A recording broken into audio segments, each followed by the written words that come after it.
রূপকথা গল্পের জগতে তোমাকে স্বাগত। আজ আমি যে গল্পটি পড়ব সেটি হল শ্রীমতী সুচিত্রা ভট্টাচার্যের লেখা দুই নারী। আমার গল্প শুনতে যদি তোমার ভালো লেগে থাকে একটা লাইক করে দিও এবং আমার চ্যানেলটিকে সাবস্ক্রাইব করে আমার সঙ্গে থেকো। তো চলো আজকের গল্প পড়ি। দুই নারী।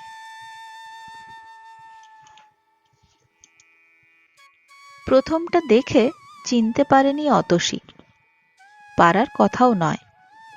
20 বছর আগে যে মুখ একবারই দেখেছিল মাত্র, যে মুখের একটাই শুধু ছবি লুকোনো আছে তার কাছে, সেই মুখ চিরকালের মতো হৃদয়ে গেঁথে থাকলেও এ মুখের সঙ্গে সে মুখের মিল পাওয়া কঠিন।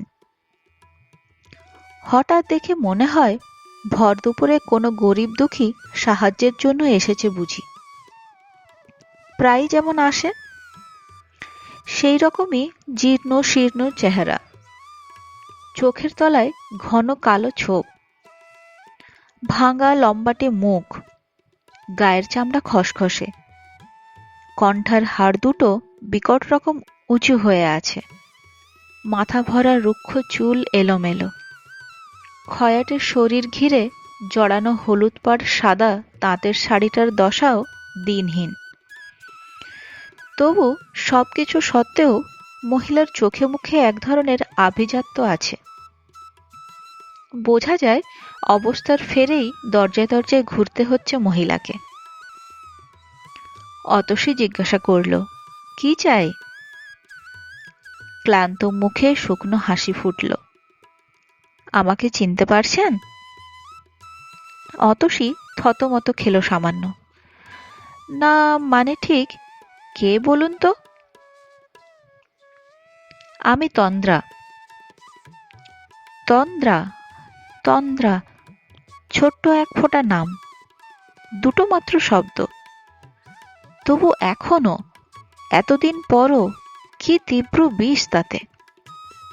অতসী নতুন করে সেই বিষ ছোবল খেল যেন। প্রায় সঙ্গে সঙ্গে ছিটকে সরে গেছে কয়েক পা। আশ্চর্য, এতক্ষণ কেন চিনতে পারিনি?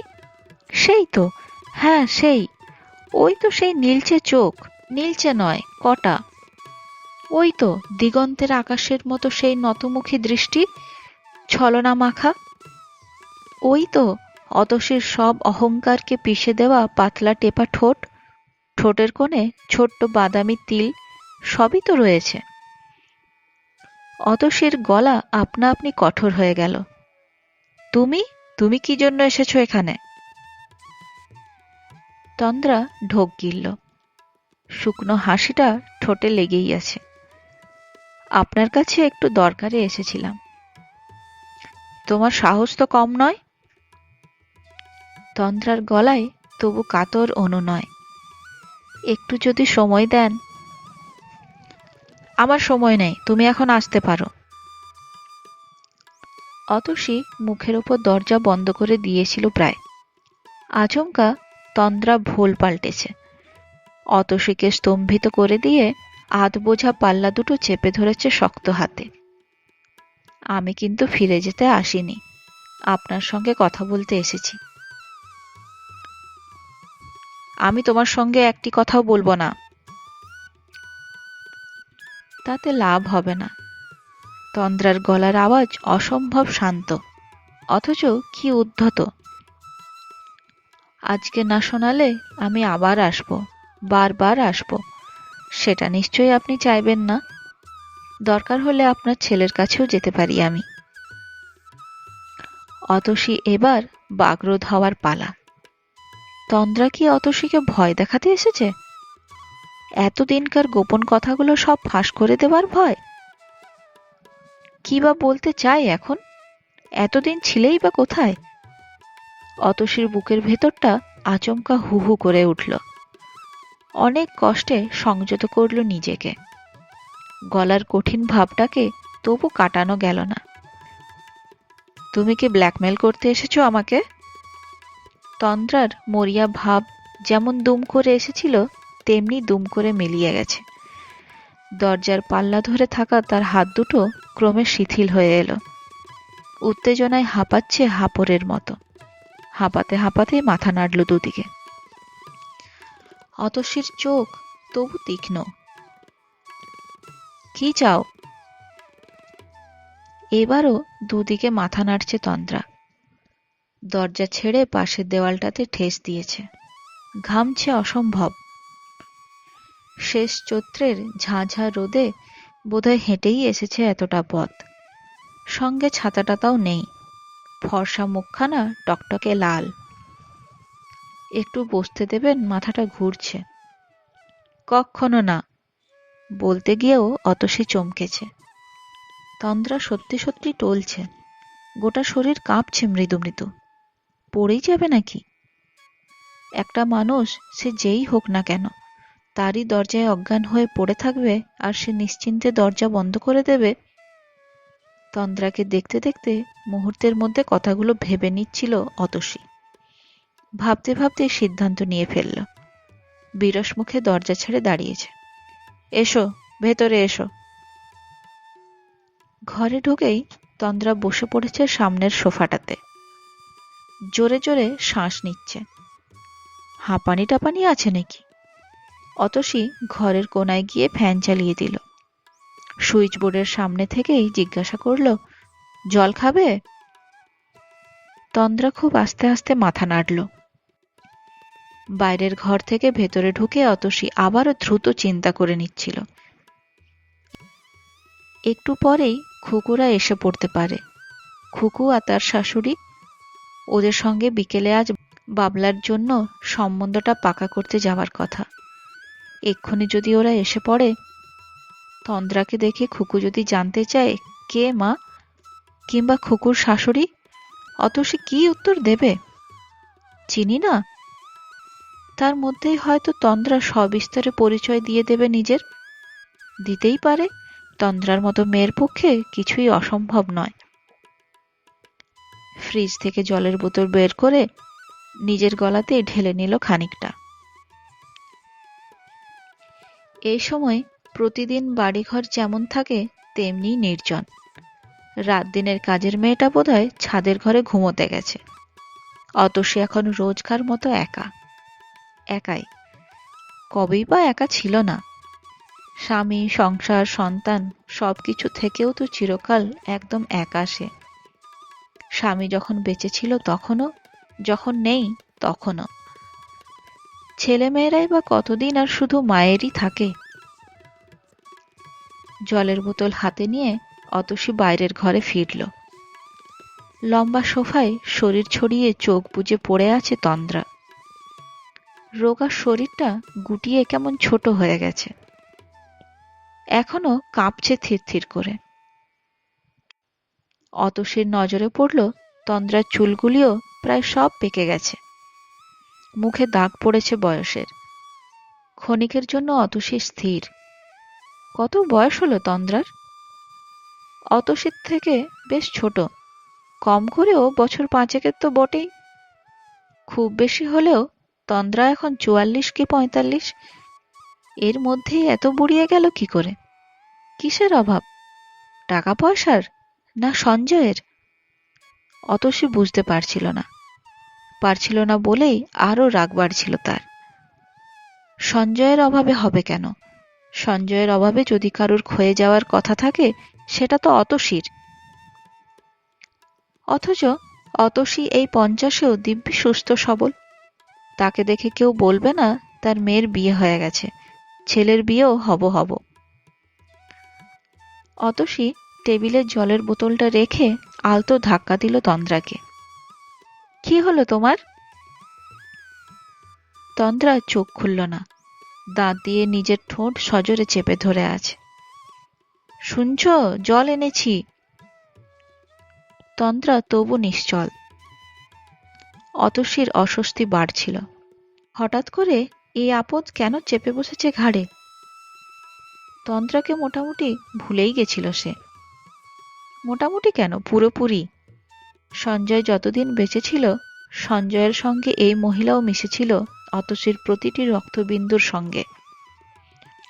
প্রতি মুহূর্তে বিপন্ন করে তুলত অতসীর অস্তিত্বকে। কি তীব্র অপমান আর যন্ত্রণায় যে কেটেছে তখনকার দিনগুলো! সংশয়ের কাঁটা সর্বক্ষণ বুকে বিঁধে থাকত। এই বুঝি আজও সঞ্জয় ফিরল না রাত্রে? এই বুঝি ট্যুরে যাওয়ার নাম করে ফুর্তি করতে গেল তন্দ্রাকে নিয়ে? তখনকার প্রতিটি দিনের কথা, প্রতিটি রাতের কথা আমৃত্যু রয়ে যাবে অতসীর বুকের গভীরে।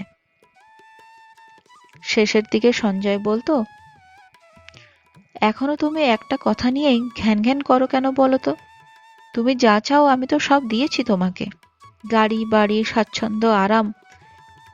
এখনো আমায় তুমি একটু শান্তিতে থাকতে দেবে না? অতসী ঝাঁঝিয়ে উঠত, এটাকে তুমি ওই একটা কথা বলছো? চাই না তোমার গাড়ি বাড়ি, চাই না আমার সুখ আরাম। আমি আমার সারাটা জীবন, আমার ছেলে মেয়ে, সবাইকে ছারখার করে দিয়েছো তোমরা, তুমি আর ওই রাক্ষসী। উফ! সঞ্জয় চিৎকার করে উঠত, কি চাও তুমি খুলে বলো তো? তুমি কি চাও আমি এই বাড়ি ছেড়ে চলে যাই সারা জীবনের মতো? অতসীও চেঁচাত, তাই যাও, দিনের পর দিন এই মানসিক অত্যাচার আমি আর সহ্য করতে পারছি না। অতসীর হৃৎপিণ্ড ধকধক করে উঠল।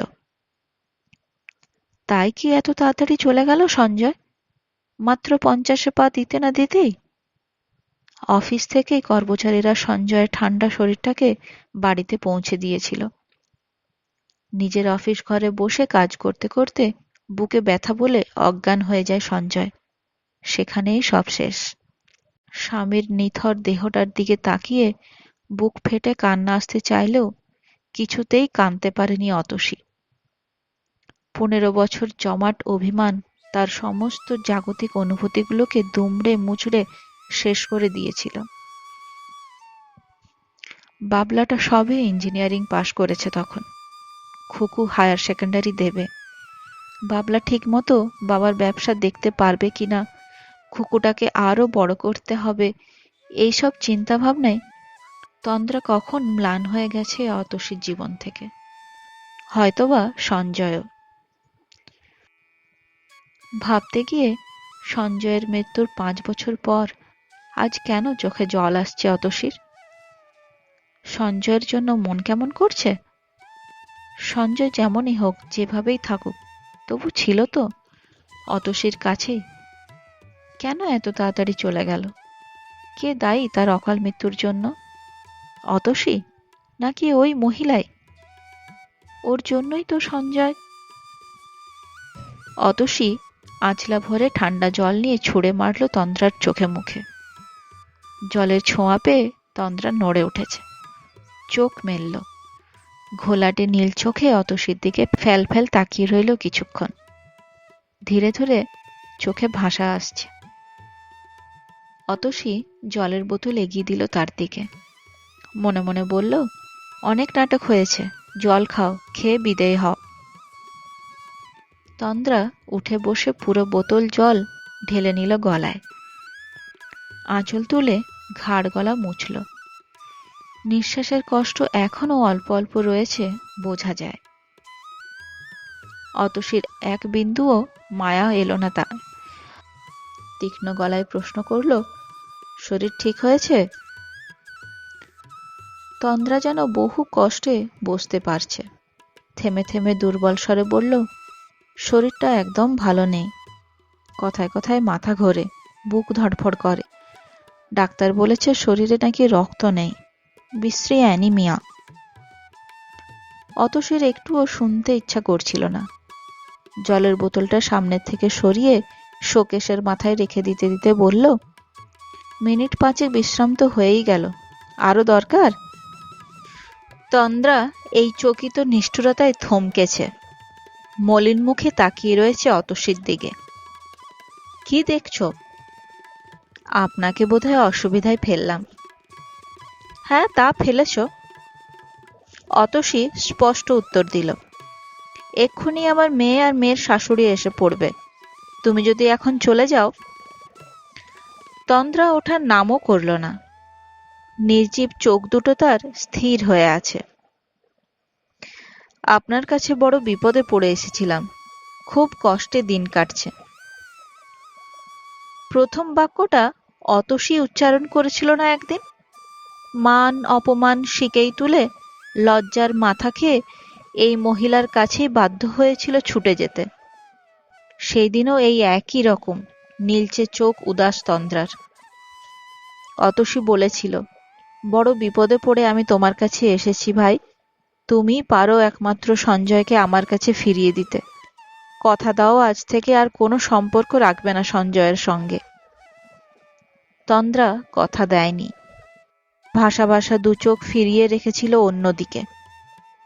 অতসী তখন মরিয়া, সবকিছু তখন যে ভেসে যেতে বসেছে। সুখ শান্তি স্বামী সংসার ছেলে মেয়ে স্বপ্ন প্রেম সব সবকিছু। দেখো তোমার এখন বয়স আছে, তুমি দেখতেও সুন্দরী, ইচ্ছে করলে এখনো একটা ভালো ছেলে দেখে বিয়ে করতে পারো। কেন মিছিমিছি একজন বিবাহিত লোকের জন্য নিজের জীবন নষ্ট করছো তুমি? তন্দ্রা কেঁদে ফেলেছিল হু হু করে। সে কি ভয়ানক বাঁধভাঙা কান্না! কাঁদতে কাঁদতে শুধু বলেছিল, সে আর হয় না, আর হয় না। কেন হয় না? আমি বলতে পারবো না, আপনি তাকেই জিজ্ঞাসা করবেন। অতসী ঘুরে গিয়ে তন্দ্রার মুখোমুখি সোফাটায় বসল। তন্দ্রাও নিজেকে গুছিয়ে নিয়েছে। আমি জানি আপনি আমাকে কখনো ক্ষমা করতে পারবেন না, বিশ্বাস করুন আমি তাকে অনেকবার বুঝিয়েছি। অতসী খরচোখে তাকালো। পুরনো কথা থাক, কি বলতে এসেছো তাড়াতাড়ি বলে ফেলো, আমার সময় নেই। তন্দ্রার গলা ডুবে এলো। মেয়েটার বিয়ে ঠিক করেছি। অতসীর মুখ ফসকে বেরিয়ে গেল, কার মেয়ে? তন্দ্রা চোখ সরিয়ে নিল অতসীর চোখ থেকে। আমার মেয়ে। ও ভালো তো, কত বড় হয়েছে সে? বলতে বলতে অতসী নিজের মনে মনে হিসাব করে নিচ্ছিল। 15 আর 5 20, না তার একটু কমই, বছর 19 হয়েছে এখন। তন্দ্রা বলল, ছেলেটা ভালো, একটা প্রাইভেট কোম্পানির জুনিয়র অফিসার, বৈশাখেই দিন স্থির হয়েছে। বেশ, অনেক খরচা, কিছুই জোগাড় করতে পারছি না। আপনি যদি... এতক্ষণে তন্দ্রার আসার কারণ জলের মতো পরিষ্কার। অতসী ঝপ করে উঠে দাঁড়ালো। আমি কি করতে পারি? তন্দ্রা উঠতে গিয়েও বসে পড়েছে। জানি আপনি আমাকে খুব নির্লজ্জ ভাবছেন, ভিখারি ভাবছেন। আমার সত্যিই আর কোনো উপায় নেই। কেন, তুমি এখন আর চাকরি করছো না? না, সে তো কবেই ছেড়ে দিয়েছিলাম, মেয়ে হওয়ার পরপরই। ওই জোর করে ছাড়িয়ে দিয়েছিল। তাই নাকি নিজের তখন সমাজে মুখ দেখাবার উপায় ছিল না? সে আপনি যা খুশি ভাবতে পারেন। তন্দ্রা কপালে হাত রাখল, মুখের উপর উড়ে আসা চুলগুলোকে সরাচ্ছে।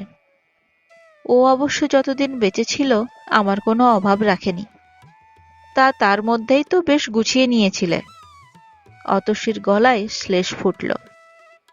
তন্দ্রা গায়ে মাখল না ব্যঙ্গটাকে, বিড়বিড় করে বলছে, তা যদি পারতাম। সে চলে যাওয়ার পর কিভাবে যে কেটেছে 5টা বছর, কি করে বড় করেছি মেয়েটাকে। বারবার তন্দ্রার মুখে সঞ্জয় সম্পর্কে ও সে এই সর্বনামগুলো সহ্য হচ্ছিল না অতসীর। বিরক্ত মুখে কথা ঘোরাতে চাইল, কত টাকা দরকার? তন্দ্রাও ফিরল কাজের কথায়, হয়তোবা অতসীর প্রশ্নে উৎসাহিত হলো একটু। সে তো অনেক, গয়নাগাটি কিছুই নেই, অন্তত 1050 যদি দেন। মুন্নিরও তো তার বাবার সম্পত্তিতে কিছু অধিকার আছে।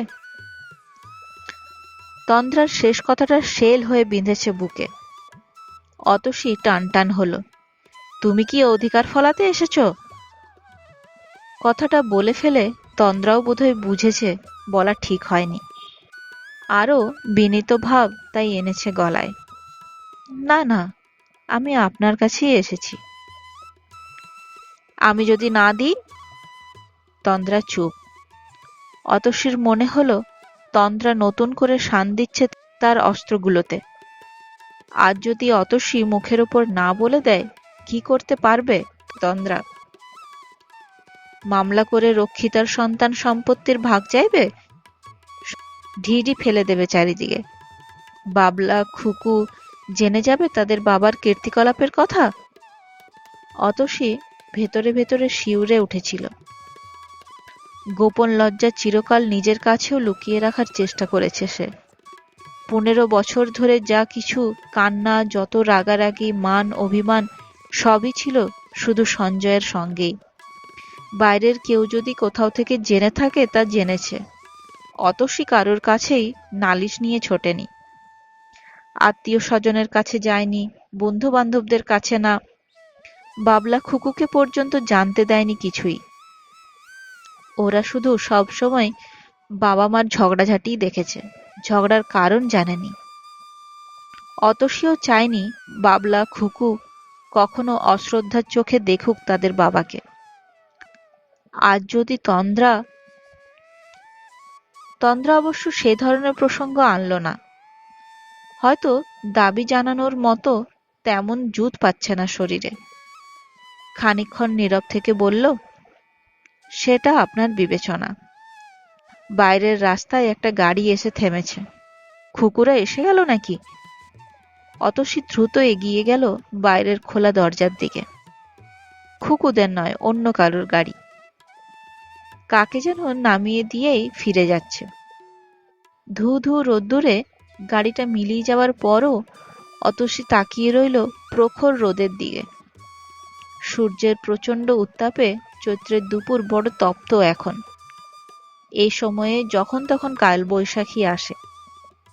হঠাৎ হঠাৎ অন্ধকার হয়ে যায় 10 দিক। ঝড় এসে উলটপালট করে দেয় পৃথিবীটাকে।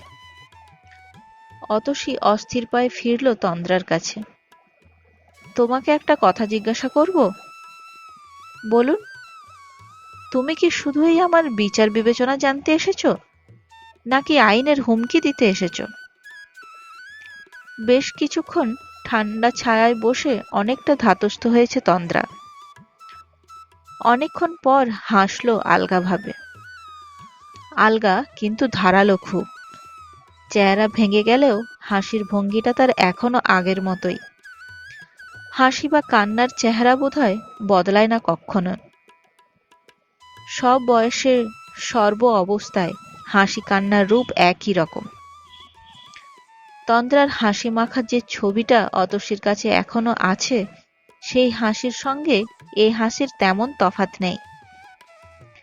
ছবিটাকে আচমকাই একদিন সঞ্জয়ের জামার পকেটে আবিষ্কার করেছিল অতসী।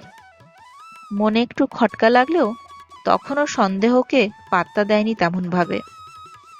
10 বছরের বিবাহিত জীবন একদিনের ঝড়েই ওভাবে তছনছ হয়ে যাবে কে জানতো। খুকুটা তখনও স্কুলে যাওয়াই শুরু করেনি, বাবলা 7 কি 8। সঞ্জয় অফিস থেকে ফিরতে সোজা মনেই অতসী তাকে প্রশ্ন করেছিল, এই ছবিটা কার গো? সঙ্গে সঙ্গে সঞ্জয় চমকে উঠেছে। তুমি ও ছবি কোথায় পেলে?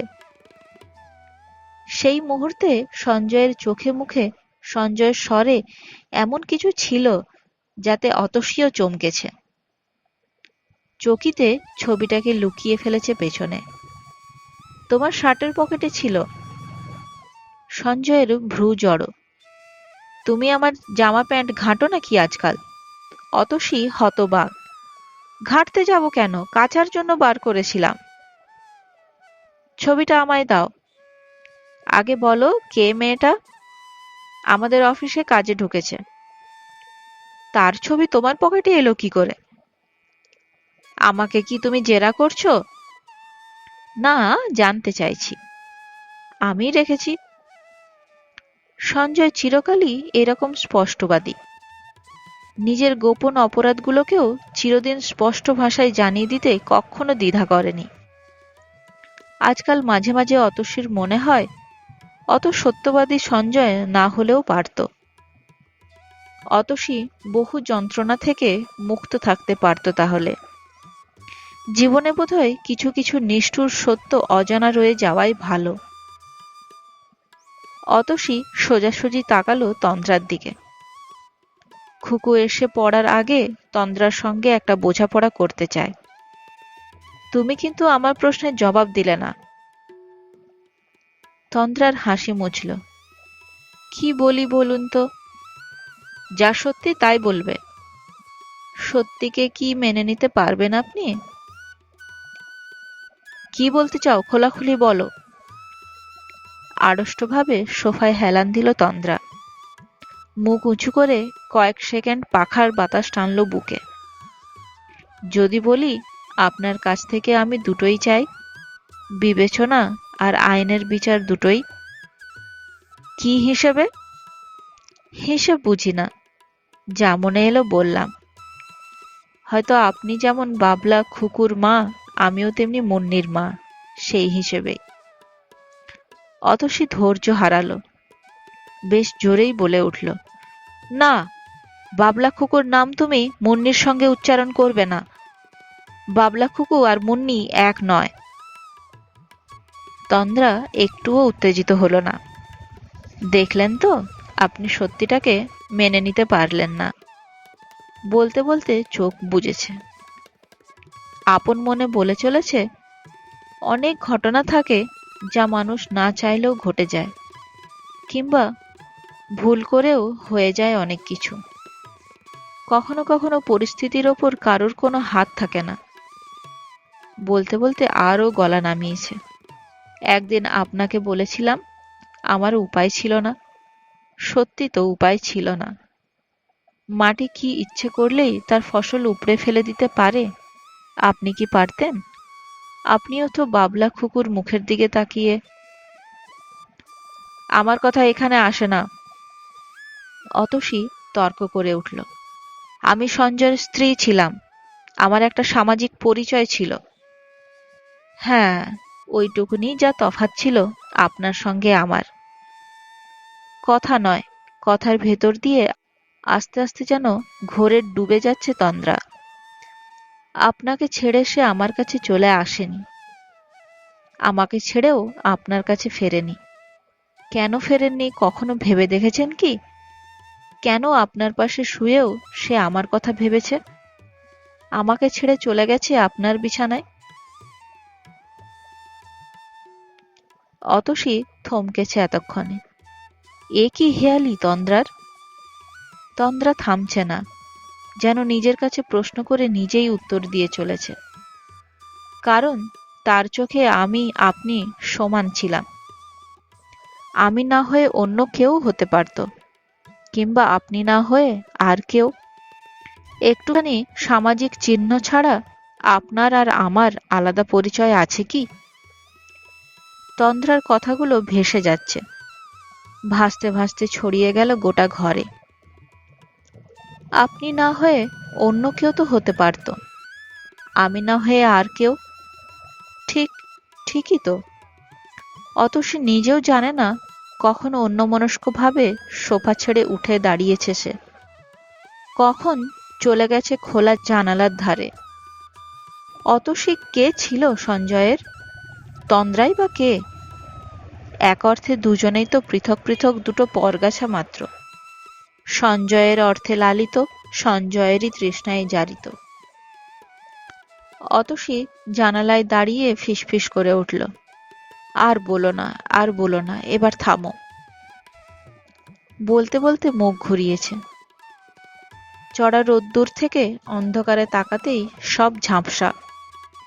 অতসীর নিজের হাতে সাজানো ঘর সংসার আসবাবপত্র সব কিছু ঝাপসা আধারে শুধু দেখা যাচ্ছে তন্দ্রার মুখ।